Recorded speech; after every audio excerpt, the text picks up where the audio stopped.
ഭക്തി. പരിശുദ്ധാത്മാവിൻ്റെ 7 ദാനങ്ങളിൽ ഒന്നായ ഭക്തിയാണ് ഇന്നത്തെ വിഷയം. ദൈവത്തെ പിതാവും കർത്താവുമായി കണ്ട് ആദരിക്കുവാനും സ്നേഹിക്കുവാനും ആരാധിക്കുവാനും ഭക്തി എന്ന പുണ്യം നമ്മെ പഠിപ്പിക്കും.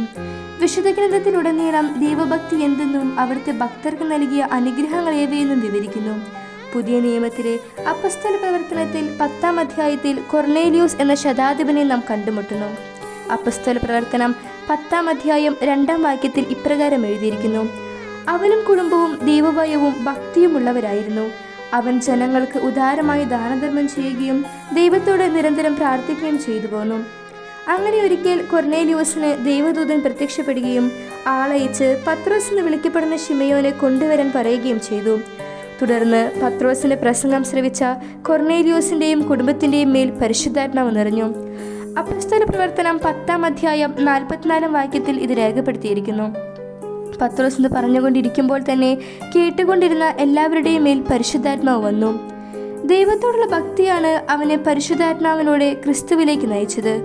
എന്തെന്നാൽ കർത്താവിൻ്റെ ഭക്തൻ ഇത് ചെയ്യും. കൽപ്പനകളിൽ ഉറച്ചു നിൽക്കുന്നവന് ജ്ഞാനം ലഭിക്കും. അവിടുന്ന് മനുഷ്യരോട് പറഞ്ഞു: ജ്ഞാനം കർത്താവിനോടുള്ള ഭക്തിയാണ്, തിന്മയിൽ നിന്ന് അകലുന്നതാണ് വിവേകം. പ്രഭാഷകന്റെ പുസ്തകം 1-ാം അധ്യായം 11 മുതലുള്ള വാക്യത്തിൽ ജ്ഞാനമാണ് കർത്താവിനോടുള്ള ഭക്തിയുടെ പൂർണ്ണത എന്ന് പ്രസ്താവിക്കുന്നു. കർത്താവിനോടുള്ള ഭക്തി ജ്ഞാനത്തിൻ്റെ ആരംഭമാകുന്നു. മാതൃഗർഭത്തിൽ വെച്ച് വിശ്വാസി ഉരുവാകുമ്പോൾ അവളും സൃഷ്ടിക്കപ്പെടുന്നു. കർത്താവിൻ്റെ ഭക്തന്മാരെ, ചെറിയവരെയും വലിയവരെയും അവിടുന്ന് അനുഗ്രഹിക്കും.